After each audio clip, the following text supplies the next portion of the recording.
And don't ignore the wilderness experience. Nothing seems to be quite working out. It's confusing, it's tangled. You know, in the wilderness is where hope speaks. You don't need hope when everything's going right. You just got your check, you run the lottery. You know, you're a multi-billionaire, everything's going great in your life. You don't need hope then. You need hope in the wilderness. Hosea chapter 2. And there he led me into the wilderness. He allured me into the wilderness. And there in the wilderness, in the valley of Achor, which means the valley of trouble, he opened the door of hope. Hope grows in the wilderness. He doesn't waste the wilderness experiences. Moses had the wilderness experience, didn't he? He didn't waste that experience. We can look at it and go, oh, it was an 11-day journey and he took 40 years. But he didn't waste it. Don't reject your wilderness experiences. Review them. Even tonight, as you're listening, be thinking, where were my wilderness experiences? And what grew?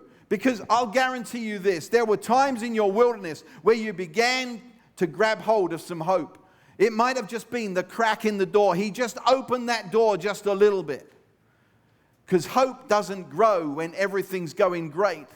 It's hope in the wilderness. Hope when stuff doesn't make sense. The 2 years before my wife and I moved here and some of the things that were going on in our lives, we just had enough of a crack of hope in the middle of the wilderness.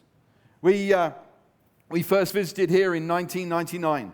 And that was as a result of some pastors that came and visited us in England. Long story.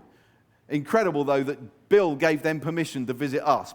Didn't know me, knew nothing about me, my circumstances, and he gave a pastor permission to visit us. I wasn't in leadership in the church in England.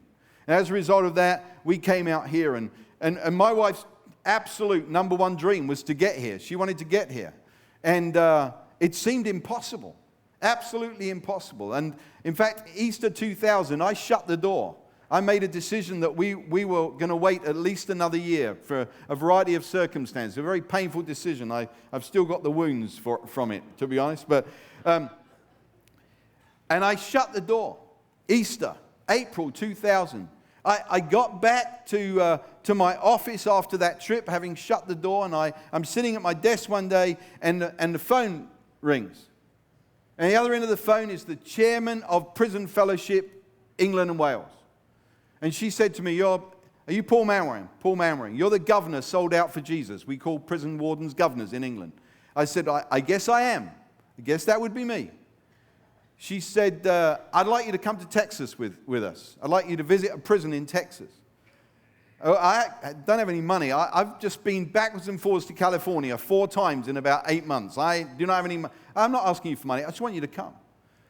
And I end up visiting a prison in Sugar Land, Texas. You know, if you're going to build a prison, build it in Sugar Land, you know? I mean, I visit this most amazing prison, Interchange Freedom Initiative, run by Prison Fellowship. And within an hour of being there, they start to talk to me about, would you come and work here?